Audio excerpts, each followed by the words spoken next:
Good morning students. ഇന്ന് നമ്മൾ discuss ചെയ്യാൻ പോകുന്നത് ക്രൈറ്റീരിയ ഓഫ് റാഷണൽ ബിഹേവിയർ, അതായത് യുക്തിപരമായ സ്വഭാവത്തിന് ഉണ്ടാകുന്ന മാനദണ്ഡങ്ങൾ എന്തൊക്കെയാണ്. In order to understand rationality or reasonableness in fuller perspective with its implications on moral human conduct, let us explicate the concept of rationality. എന്താ പറയുന്നത്? In order to understand rationality or reasonableness, നമുക്ക് യുക്തിബോധത്തെയും അതുപോലെ തന്നെ ന്യായയുക്തിയെയും കുറിച്ച് മനസ്സിലാക്കാം. In fuller perspective with its implication, എങ്ങനെയാണ് അത് പൂർണ്ണമായ വീക്ഷണത്തോട് കൂടിയിട്ട് നമ്മൾ എങ്ങനെയാണോ അത് അതിനെക്കുറിച്ച് നമ്മൾ എങ്ങനെയാണ് മനുഷ്യരുടെ സ്വഭാവത്തിൽ അതെങ്ങനെയാണ് നമ്മൾ അപ്ലൈ ചെയ്യുന്നത് എന്ന് നമുക്ക് നോക്കാം. Let us explicate the concept of rationality. യുക്തിബോധം എന്നൊരു ആശയത്തെക്കുറിച്ച് എങ്ങനെയാണ് വിശദീകരിക്കുന്നത് നമുക്ക് നോക്കാം. ഹെഗലിയൻ ഡയലക്ട്സ് ഓഫ് റാഷണാലിറ്റിയെക്കുറിച്ച്, യുക്തിബോധത്തെക്കുറിച്ച് ഹെഗലിയൻ 4 തത്വങ്ങൾ പറഞ്ഞു തന്നിട്ടുണ്ട്, നമുക്ക് നോക്കാം. It's discussed in the form of 4 criteria. അത് 4 മാനദണ്ഡങ്ങളുടെ രൂപത്തിലാണ് കാണിച്ചിരിക്കുന്നത്. First one, logical consistency or coherence, അതായത് യുക്തിപരമായ രീതിയിലുള്ള സാന്ദ്രതയുടെ നിലവാരം അല്ലെങ്കിൽ സമന്വയിച്ചു കൊണ്ടുപോകുന്നത് എങ്ങനെയാണെന്നാണ് ഫസ്റ്റത്തെ പോയിന്റ് പറയുന്നത്. രണ്ടാമത്തെ പോയിന്റ് പറയുന്നത് ജനറേഷൻ ഓഫ് യൂണിവേഴ്സൽസ്, അതായത് പുതിയ തലമുറയുടെ കാഴ്ചപ്പാടുകൾ, പുതിയ തലമുറ എന്താണ്, ഇതിനെയൊക്കെ നോക്കിക്കാണുന്നത് എങ്ങനെയാണെന്നുള്ളതാണ് രണ്ടാമത്തെ പോയിന്റ്. മൂന്നാമത് empirical evidence in support of the generalisation or good reason to support the same, അതായത് സാമാന്യവൽക്കരണത്തെ അനുഭവങ്ങളുടെ അടിസ്ഥാനത്തിൽ എങ്ങനെയാണ് നമ്മൾ സപ്പോർട്ട് ചെയ്യുന്നതെന്നാണ് മൂന്നാമത്തെ പോയിന്റ് പറയുന്നത്. നാലാമത്തെ പബ്ലിക് ഇൻ്റലിജിബിലിറ്റി, അതായത് പൊതുജനങ്ങളുടെ ബുദ്ധി പ്രകാരം എങ്ങനെയാണ് ഇതിനെ നോക്കിക്കാണുന്നത്. According to the first criteria, it is necessary that a set of moral belief that we have. ആദ്യത്തെ മാനദണ്ഡ പ്രകാരം നമുക്ക് എല്ലാവർക്കും ഒരു കൂട്ടം ധാർമ്മികപരമായിട്ടുള്ള വിശ്വാസങ്ങൾ ഉണ്ടാവും. ഷുഡ് ബി ഇന്റേണലി കൺസിസ്റ്റന്റ്, അത് നമ്മുടെ ഉള്ളിൽ അടങ്ങിയിരിക്കുന്നതാണ്. For example, it is not rational for me to believe that others should be corporate with me or should take care of my interest. അതായത് ഒരു ഉദാഹരണം ഇവിടെ പറയുന്നത് എന്താണെന്ന് വെച്ചാൽ, ഞാനിതിനെ യുക്തിപരമായിട്ട് എടുക്കേണ്ട ആവശ്യമില്ല, അതായത് മറ്റുള്ളവർ എന്നോട് സഹകരിക്കുന്നില്ല, അതുപോലെ എൻ്റെ താല്പര്യങ്ങൾ അവർ മാനിക്കുന്നില്ല എന്നുള്ളൊരു എൻ്റെ ഒരു വിശ്വാസത്തെ ഞാൻ ഒരിക്കലും യുക്തിപരമായി എടുക്കേണ്ട കാര്യമില്ല. If I do not at the same time accept that I must respect others, അതേസമയം ഞാൻ ചെയ്യുന്നുണ്ടോ, മറ്റുള്ളവരെ ഞാൻ ബഹുമാനിക്കുന്നുണ്ടോ എന്നുകൂടി ഞാൻ നോക്കേണ്ടതുണ്ട്. On the other hand, it will be equally rational if I believe that others need not respect my interest, അതായത് ഞാൻ ചെയ്യുന്ന കാര്യത്തെ ഞാൻ ന്യായീകരിക്കുന്നില്ല, അതുപോലെ തന്നെ മറ്റുള്ളവർ എന്നെ റെസ്പെക്റ്റ് ചെയ്യണമെങ്കിൽ ഞാൻ അവരെയും കൂടി ചെയ്യണമല്ലോ. അപ്പോൾ രണ്ടും ഈക്വൽ ആണെങ്കിൽ മാത്രമേ നമുക്കതിന് വേണ്ടത്ര രീതിയിലുള്ള ബെനിഫിറ്റ് കിട്ടുള്ളൂ എന്നാണ് പറയുന്നത്. Just as I don't respect others, ഞാൻ മറ്റുള്ളവരെ ബഹുമാനിക്കുന്നില്ല, മറ്റുള്ളവരെ എൻ്റെ താല്പര്യത്തെയും പരിഗണിക്കേണ്ട. Many people in this world live life according to the latter principle, ഒട്ടുമിക്ക ആളുകളും ഈ ലോകത്ത് ജീവിക്കുന്നത് ഇങ്ങനെയാണ്. We may not like their values, അവർ മറ്റുള്ളവരുടെ മൂല്യങ്ങൾക്ക് യാതൊരു പ്രാധാന്യവും കൊടുക്കുന്നില്ല. But we cannot call them rational, അവരതിനെ യുക്തിപരമായിട്ടോ യുക്തിപരമല്ല എന്നോ അവരതിനെ വിളിക്കുന്നുണ്ട്. Because they show coherence or consistency of behaviour, അവർ കാണിക്കുന്നത് അവരുടെ സ്വഭാവത്തിൻ്റെ ഒരു സമന്വയവും സാന്ദ്രത നിലവാരവും നമ്മളെ കാണിക്കണം. ടു ബി കോൾഡ് റാഷണൽ, ഇതിനെയാണ് നമ്മൾ യുക്തിപരം എന്ന് വിളിക്കുന്നത്. Therefore behaviour must be coherent and consistent, സ്വഭാവം എന്ന് പറയുന്നത് സ്ഥിരതയുള്ളതും സമന്വയിച്ചു കൊണ്ടുപോകാൻ പറ്റുന്നതുമാണ്.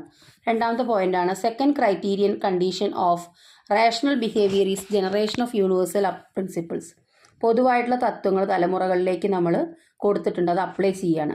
According this condition one must not be guided by principle today, ഇന്നത്തെ തത്വങ്ങൾക്ക് അനുസരിച്ചിട്ടല്ല തത്വങ്ങളല്ല ഒരാളെന്നെ ഗൈഡ് ചെയ്യുന്നത്.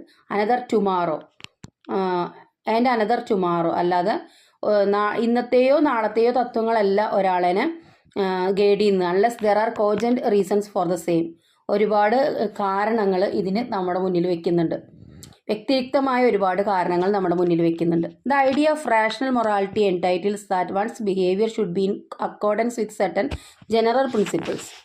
റാഷണൽ മൊറാലിറ്റി എന്നൊരു ആശയത്തിൽ പറയുന്നത് എന്താ വെച്ചാൽ, നമുക്കൊക്കെ ചില പൊതുവായിട്ടുള്ള ചില പ്രിൻസിപ്പിൾസ് നമ്മുടെ സ്വഭാവത്തിലുണ്ട്. Whatever these principles may be, ആ പ്രിൻസിപ്പിൾസിനനുസരിച്ചായിരിക്കും നമ്മൾ പല കാര്യങ്ങളും ചെയ്യുന്നുണ്ടാവുക. According to the third condition of rationality, റേഷണാലിറ്റിയുടെ മൂന്നാമത്തെ കണ്ടീഷനിൽ പറയുന്നത് എന്താ വെച്ചാൽ we should be able to provide empirical evidence of good reasons. നമുക്ക് നമ്മുടേതായ കുറേ സാമാന്യവൽക്കരണത്തെ നമ്മൾ സപ്പോർട്ട് ചെയ്യുന്നുണ്ട്. നമുക്ക് കുറേ അനുഭവങ്ങൾ വരുമ്പോൾ ആ അനുഭവങ്ങളുടെ അടിസ്ഥാനത്തിലാണ് നമ്മൾ അതിനെ സപ്പോർട്ട് ചെയ്യുക.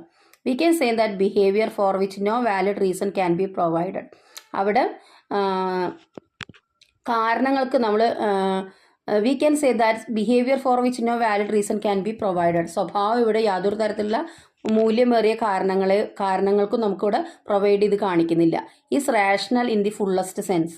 അതൊരു ഇറാഷണൽ ആണ്, അതൊരു യുക്തിരഹിതമായ രീതിയിലാണ് വരുന്നത്. Such behaviour cannot be counted as moral. ഇത്തരത്തിലുള്ള സ്വഭാവത്തെ നമുക്കൊരിക്കലും ധാർമ്മികപരമായിട്ട് കൗണ്ട് ചെയ്യാനായിട്ട് പറ്റില്ല. അക്കോർഡിംഗ് ടു ദ ഫോർത്ത് കണ്ടീഷനിൽ പറയുന്നത് എന്താ? To be truly rational. ഇത് പൂർണ്ണമായും യുക്തിപരമാണ്. അവർ behaviour should be publicly intelligible or acceptable. നമ്മുടെ സ്വഭാവത്തെ പൊതുജനം അവരുടെ ഇഷ്ടത്തിനനുസരിച്ച് അക്സെപ്റ്റ് ചെയ്യുകയോ ചെയ്യാതിരിക്കുകയോ ചെയ്യട്ടെ. If on the other hand we tend to behave based on evidence or reasons. നമ്മൾ തെളിവുകളുടെ അല്ലെങ്കിൽ റീസൺസിൻ്റെ അടിസ്ഥാനത്തിലാണ് നമ്മൾ ബിഹേവ് ചെയ്യുന്നത്. We are idiosyncratic. നമ്മൾ ഓരോരുത്തരും എന്താണ്? ഐഡിയോസിൻക്രാറ്റിക് ആണ്. എന്താണ് ഈ ഐഡിയോസിൻക്രാറ്റിക്? നിങ്ങൾ എവിടെയെങ്കിലും കേട്ടിട്ടുണ്ടോ? ഐഡിയോസിൻക്രാറ്റിക്കിൻ്റെ മീനിങ് നിങ്ങൾക്ക് അറിയോ? അറിയാൻ വഴിയില്ല അല്ലേ? ഐഡിയോസിൻക്രാറ്റിക് എന്ന് പറഞ്ഞാൽ വ്യക്തിരിക്തമായ എന്നാണ്. അതായത് ഒരു വ്യക്തിക്ക് അയാളുടെ താല്പര്യത്തിന് അനുസൃതമായ എന്നുള്ള അർത്ഥത്തിലാണ് ഐഡിയോസിൻക്രാറ്റിക് എന്നുള്ള വേർഡ് ഉപയോഗിച്ചിരിക്കുന്നത്. They cannot be termed rational. ഇതിനെ ഒരിക്കലും യുക്തിപരം എന്ന് വിളിക്കാൻ പറ്റില്ല. One example of such behaviour can be rationalisation. റാഷണലൈസേഷനുള്ള ഇത്തരത്തിലുള്ള സ്വഭാവം എന്ന് പറയുന്നത് റാഷണലൈസേഷനുള്ള ഒരു ഉദാഹരണമാണ്. Which is contrasted with rationality. യുക്തിബോധവുമായിട്ട് ഇതിന് വൈരുദ്ധ്യമുണ്ട്. In rationalisation the individual tries to justify one's behaviour by selective use of evidence or reasons. ചില സെലക്റ്റീവ് ആയിട്ടുള്ള തെളിവുകളുടെയോ റീസൺസിൻ്റെയോ അടിസ്ഥാനത്തിലാണ് നമ്മൾ ഒരു വ്യക്തിയുടെ സ്വഭാവത്തെ മനസ്സിലാക്കുന്നത്. Which seem to B valid but are not true reasons. ഇത് മൂല്യമേറിയതാണ്, പക്ഷേ but are not true reasons. ഇതിന് ശരിയായ കാരണങ്ങളില്ല. The proverb grapes are sour, അതായത് മുന്തിരി പുളിക്കും നമ്മൾ പറയില്ലേ. Rationalising something as bad because it could not be attain. ഇത് നല്ലതല്ല എന്നൊരു അർത്ഥത്തിലാണ് അവിടെ പറയുന്നത്. It's an example of rationalisation of behaviour. ഇത് സ്വഭാവത്തിൻ്റെ ഒരു റാഷണലൈസേഷൻ, അതായത് യുക്തിബോധത്തിനുള്ളൊരു ഉദാഹരണമായിട്ടാണ് കാണിക്കുന്നത്. Rationality on the other hand is based on reasons. യുക്തിബോധം എന്താണ്? കാരണങ്ങളുടെ അടിസ്ഥാനത്തിലാണ്. Given objectively and is not coloured by one's perception. ഒരാളുടെ വീക്ഷണത്തെ നമുക്കതിൽ നിറം ചേർക്കേണ്ടതായിട്ടില്ല. In the final analysis though rationality cannot be provide us with any set of moral principles. അതായത് അവസാന അനാലിസിസിൽ പറയുന്നത് എന്താ വെച്ചാൽ യുക്തിബോധം ഒരു തരത്തിലുള്ള ധാർമ്മികപരമായ തത്വങ്ങളും നമുക്ക് പ്രൊവൈഡ് ചെയ്യുന്നില്ല. That we can adopt or act upon. നമ്മൾ ആ തത്വങ്ങളെ സ്വീകരിക്കുകയും അതുപോലെ തന്നെ അതിനനുസരിച്ച് പ്രവർത്തിക്കുകയാണ് ചെയ്യുന്നത്. It can however tell us a good deal about the form or manner of our moral code. നമ്മുടെ ധാർമ്മികപരമായിട്ടുള്ള രൂപത്തിനും കാര്യങ്ങൾക്കും അനുസരിച്ചാണ് നമ്മൾ പ്രവർത്തിക്കുന്നത്.